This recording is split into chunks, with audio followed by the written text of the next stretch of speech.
Hello दोस्तों, आपका स्वागत है आपके अपने YouTube channel future online classes में। आज हम इस वीडियो में बिहार डीएलएड एग्ज़ाम 2021 के लिए पेपर A8 जिसमें आप सभी को पढ़ना है हिंदी का शिक्षण शास्त्र प्राथमिक स्तर के बारे में।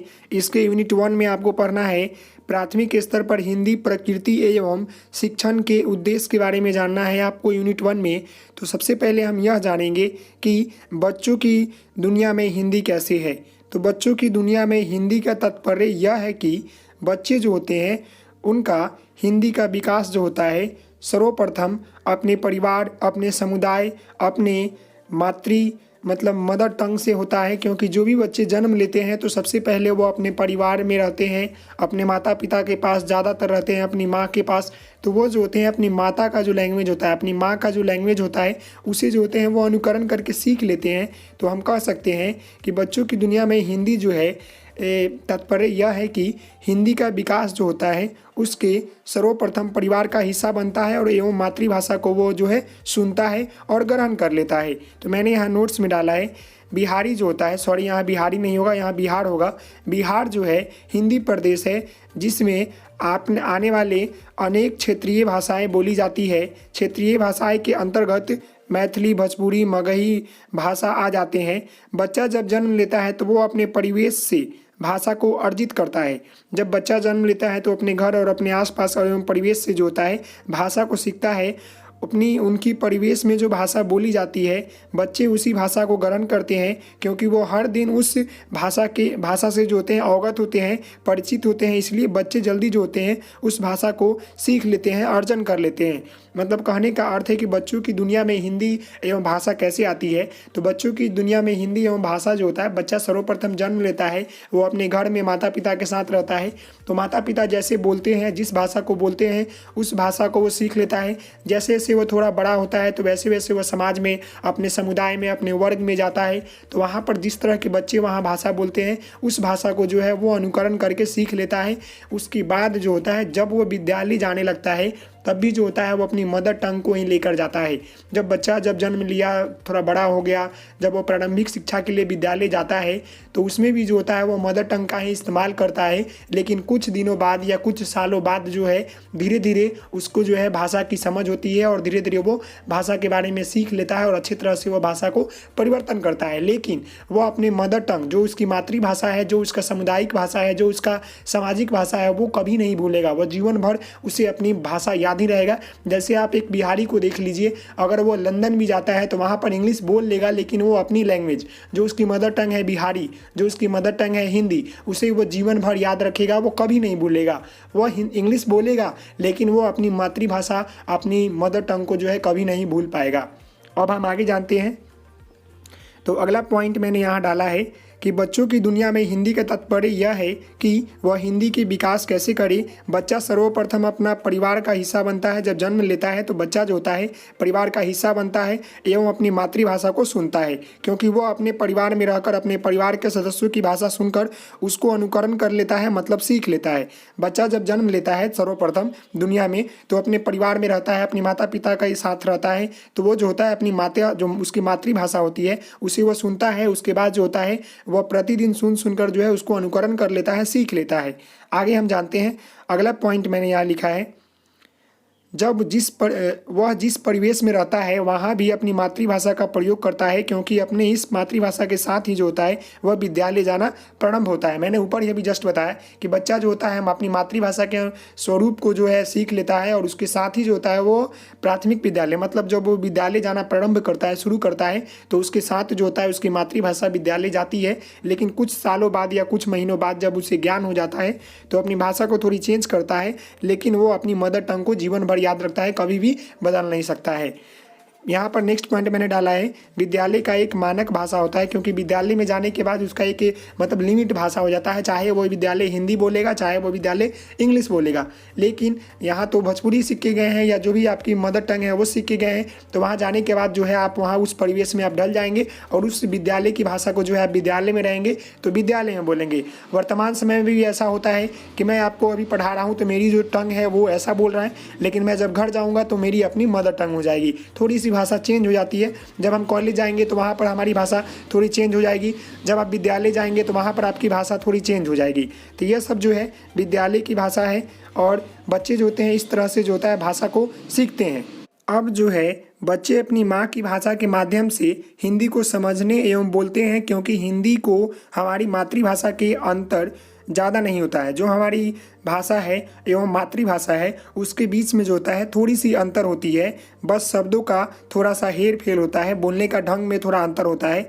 मातृभाषा की मदद से जो होते हैं बच्चे हिंदी को सरल रूप से एवं आसानी से जो है समझ पाते हैं, एवं जो भी शिक्षक होते हैं विद्यालय में वो बच्चों को जो होते हैं उसकी मदर टंग के अनुसार ही पढ़ाना जो होता है ईजी होता है, क्योंकि इस भाषा को बच्चे जो होते हैं जल्दी ग्रहण करते हैं, क्योंकि वो बचपन से इस भाषा को सुनते आ रहे हैं। लेकिन अगर आप दूसरी भाषा में उसे समझाते हैं तो थोड़ी कठिनाई होती है उसे समझने में, और थोड़ा समझाने में आपको समय लगेगा और बच्चे को भी जो है समझने में समय लगेगा। तो यहाँ लिखा हुआ है कि मातृभाषा की मदद से बच्चों को हिंदी को जो है सरल एवं समझ रूप से पढ़ाना शिक्षक द्वारा हिंदी भाषा का ही प्रयोग होता है प्रयोग के दौरान, पढ़ाने के दौरान, जिससे वो अपने आसानी पूर्वक जो है इस भाषा को समझ सके और इसके बारे में जानकारी प्राप्त कर सके। मतलब कहने का अर्थ है कि विद्यालय का एक जो अपना भाषा होता है, विद्यालय का एक अपना संस्कृति होता है, विद्यालय का एक अपना मतलब अनुशासन होता है। उसके अंतर्गत जब बच्चे जाते हैं तो सर्वप्रथम अपने घर से आते हैं तो यहाँ जो है वो अपनी मदर टंग बोलते हैं, लेकिन विद्यालय में जाने के बाद जो होता है वहाँ भी वो अपनी मदर टंग को ही बोलते हैं। लेकिन कुछ समय बाद जब उसे थोड़ी ज्ञान होती है, जैसे वो परिवेश में ढल जाता है विद्यालय के परिवेश में, तो वह जो होता है विद्यालय के मानक भाषा को जो है अर्जन कर लेता है, सीख लेता है। उसके बाद जो है वो उसी तरह का भाषा वहाँ बोलता है। लेकिन शिक्षक भी जो होते हैं, कई शिक्षक जो होते हैं अपनी भाषा में पढ़ाते हैं, लेकिन बहुत सारे शिक्षक ऐसे होते हैं जो कि बच्चों के अनुरूप, जो बाल केंद्रित होता है कि बच्चे जैसे सीखना चाहते हैं वैसे पढ़ाते हैं, और बच्चों की जो मदर टंग होते हैं वैसे पढ़ाते हैं। आपको एनसीएफ और बीसीएफ में ये बताया गया है कि बच्चों को जो है मातृभाषा के तौर पर जो है पढ़ाया जाए, क्योंकि बच्चे जो होता है बचपन से मातृभाषा को सीखते हैं, जिसमें उन्हें सीखने में, इन्हें पढ़ाने में कोई कठिनाई नहीं होती और समझने में भी जो है कोई कठिनाई नहीं होती है। अब हम आगे जानेंगे हिंदी भाषा के प्रकृति के बारे में कि हिंदी भाषा की प्रकृति क्या है। तो मैंने यहाँ पॉइंट वाइज डाला है। हिंदी भाषा की प्रकृति जो है निम्नलिखित है। भाषा जो है सामाजिक संपत्ति है, क्योंकि भाषा जो है सामाजिक संपत्ति है, समाज में इसको यूज करते हैं। नेक्स्ट है भाषा पैतृक संपत्ति है। ये भी बात सही है कि भाषा पैतृक संपत्ति है। हमारे दादा परदादा जैसे बोलते थे वैसे हम बोल रहे हैं, उसके बाद आने वाला पीढ़ी भी जो है हम उसे सिखाएंगे, वो सीखेगा। पीढ़ी दर पीढ़ी जो होता है वो मतलब ट्रांसफर होता है, लेकिन थोड़ी सी भाषा चेंज होती है। अब ऐसा नहीं है कि हमारे दादा ऐसे ही बोलते थे, वो थोड़ा अलग बोलते थे, हमने थोड़ा उनसे अनुकरण किया, फिर हमें थोड़ा समाज के द्वारा सीखा, फिर मैंने विद्यालय में सीखा, तो उसके माध्यम से जो है मैं आपके सामने प्रकट कर रहा हूँ। ठीक इसी प्रकार जो होता है बच्चे भी जो होता है पारंपरिक तरीके से पैतृक संपत्ति को सीखते हैं, फिर उसे थोड़ा परिवर्तन करते हैं, फिर आने वाले समय में अपने पीढ़ी को बताते हैं। तो यह भी जो है भाषा के प्रकृति के अंतर्गत आता है। भाषा अर्जित संपत्ति है, भाषा को जो है अर्जन किया जाता है। भाषा सामाजिक स्तर पर आधारित होता है। सही बात है, भाषा जो होता है सामाजिक स्तर पर आधारित होता है। नेक्स्ट है भाषा जो होता है सर्वव्यापक होता है। भाषा जो है सभी जगह के लिए होता है, सर्वव्यापक होता है। भाषा का संप्रेषण मूलतः वाचिक होता है। भाषा जो हम बोलते हैं मूलतः जो है बोल कर बोलते हैं, वाचिक बोलते हैं। भाषा का आरंभ जो होता है वाक्य से होता है। बहुत सारे वाक्य को अगर मिलाते हैं बोलते हैं तो वो भाषा कहलाता है। अब हम आगे जानते हैं, तो आगे है भाषा जो होता है मानवीकरण पर आधारित होता है। भाषा जो भी है वो मानवीकरण के ऊपर जो है आधारित होता है। नेक्स्ट है भाषा का प्रवाह जो होता है कठिन से सरलता की ओर होता है। कठिन से लेकर सरलता की ओर भाषा का जो होता है प्रवाह होता है। नेक्स्ट है भाषा का जो होता है निश्चित सीमाएं होती है। भाषा जो हम बोलते हैं उसका निश्चित सीमित होता है, क्योंकि अगर हम समाज में रहते हैं वहाँ पर अगर भाषा को सही रूप से नहीं बोलेंगे तो भाषा का अर्थ निगेटिव और पॉजिटिव दोनों निकलता है। इसीलिए जो है समाज ने जो है भाषा को एक लिमिट में रख दिया है कि आपको जो है इतना सही बोलना है और इतना के अंतर्गत ही रहना, इससे ज़्यादा बोलेंगे तो आप फिर गलत हो जाएंगे।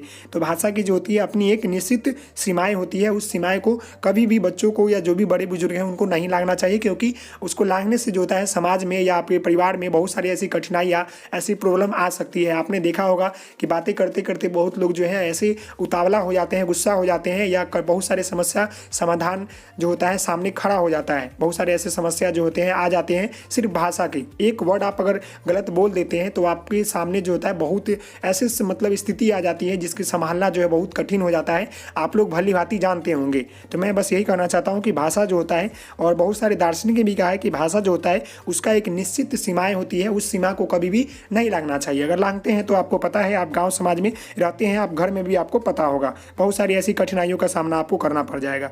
नेक्स्ट पॉइंट है प्राथमिक स्तर पर हिंदी की समझ भाषा शिक्षण का उद्देश्य। अब हम जानेंगे कि प्राथमिक स्तर पर जो होता है हिंदी की समझ और भाषा शिक्षण का उद्देश्य क्या है।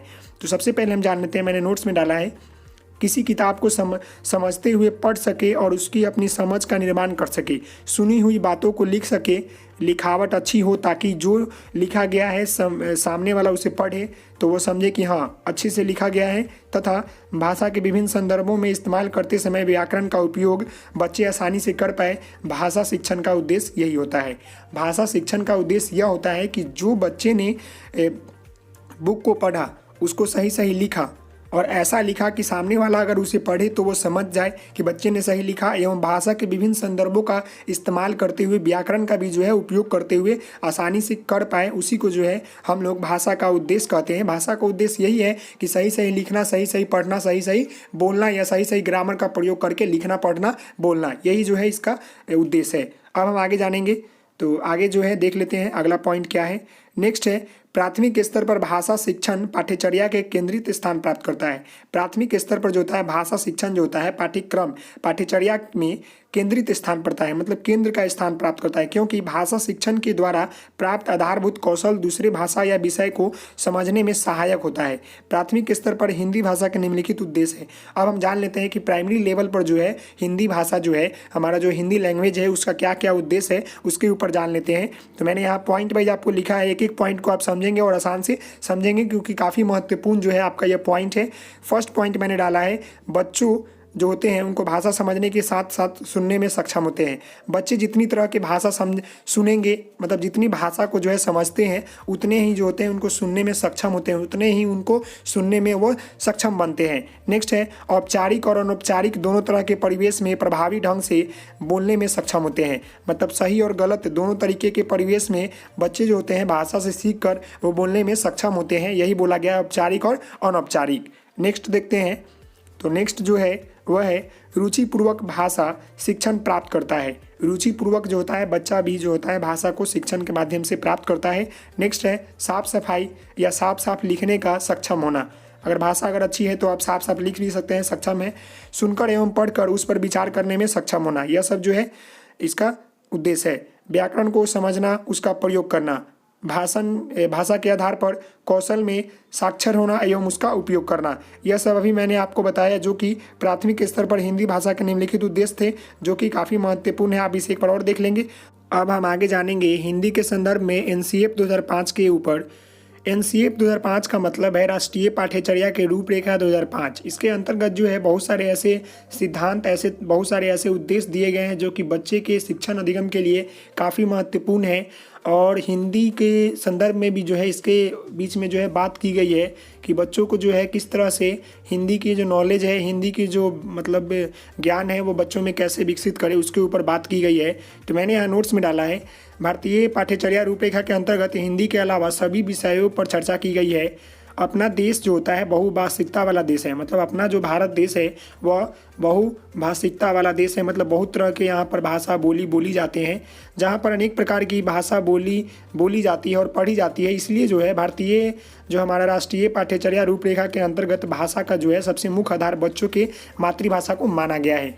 आप एक लाइन में समझ लें कि जो हमारा राष्ट्रीय पाठ्यचर्या रूपरेखा 2005 है, इसके अंतर्गत जो है मतलब पूरे भारत को ध्यान रखते हुए, पूरे देश में ध्यान रखते हुए कि जो हमारा देश है वो क्या है, बहुभाषिकता वाला देश है। यहाँ बहुत तरह के विभिन्न प्रकार के भाषा बोली जाती है। इसलिए जो है बच्चों को जो है उनकी मातृभाषा में, जिस राज्य के या जिस ग्राम के या जिस प्रदेश के बच्चे हैं, उनका जैसा भाषा है मातृभाषा, उस भाषा में जो है उनको शिक्षण दिया जाए। मतलब उस बच्चों को जो है मातृभाषा में शिक्षा देने के लिए जो है राष्ट्रीय पाठ्यचर्या रूपरेखा 2005 के अंतर्गत यह बात कही गई है। अब हम आगे जानते हैं एनसीएफ 2005 के अंतर्गत हिंदी शिक्षण का मुख्य उद्देश्य इस प्रकार है। जो एनसीएफ 2005 है, राष्ट्रीय पाठ्यचर्या रूपरेखा 2005, उसके अंतर्गत जो है हिंदी के ऊपर जो है मुख्य उसके शिक्षण सिद्धांत दिए गए हैं, जो कि इस प्रकार है। मैं सुनकर आप पढ़ के आपको बता देता हूँ, आप ध्यान से सुनेंगे। बच्चों की परिवार, समुदाय एवं परिवेश के अनुरूप जो है भाषा होनी चाहिए। बच्चों की जो होता है परिवार एवं समुदाय एवं परिवेश के अनुरूप जो है भाषा होनी चाहिए। जब बच्चों को आप पढ़ाते हैं तो बच्चों की भाषा के अनुरूप जो है आप पढ़ाए। बच्चा जैसा भाषा बोल रहा है, कोशिश करिए कि उसी भाषा में जो है बच्चों को पढ़ाएं। नेक्स्ट है बच्चों में भाषा का आधारभूत कौशल का विकास करना। बच्चों में जो है भाषा के जो आधारभूत कौशल है उसको विकसित करना, यह सब जो है ये एनसीईएफ 2005 के अंतर्गत हिंदी के मुख्य उद्देश्य में दिया हुआ है। वर्ण, ध्वनि, शब्द, वाक्य से परिचित कराना बच्चों को, हिंदी सीखने के लिए रुचि वातावरण प्रदान करना, स्वस्थ वातावरण प्रदान करना। अगर बच्चों को हिंदी सिखाना है तो कूल वातावरण, स्वस्थ वातावरण एवं रुचि वातावरण होना चाहिए। बच्चों को हिंदी पढ़ने में रुचि होनी चाहिए, तभी जो है बच्चा हिंदी भाषा को आसानी वे में सीख लेगा, नहीं तो नहीं सीख पाएगा। विशिष्ट बच्चों के लिए ब्रेल एवं संकेत भाषा का प्रयोग करके ज्ञान बताना, भाषा का ज्ञान बताना। जो भी विशेष आवश्यकता वाले बच्चे हैं उनको जो है बहुत सारे ऐसे मतलब इक्विपमेंट होते हैं या बहुत सारे ऐसे ब्रेल होते हैं, सांकेतिक भाषा होते हैं, जिसके माध्यम से जो है उन सभी बच्चों में जो है हिंदी भाषा एवं भाषा के बारे में जो है ज्ञान से अवगत कराना या ज्ञान का वृद्धि कराना। कहानी, नाटक, कविता द्वारा हिंदी का शिक्षण प्रदान करना।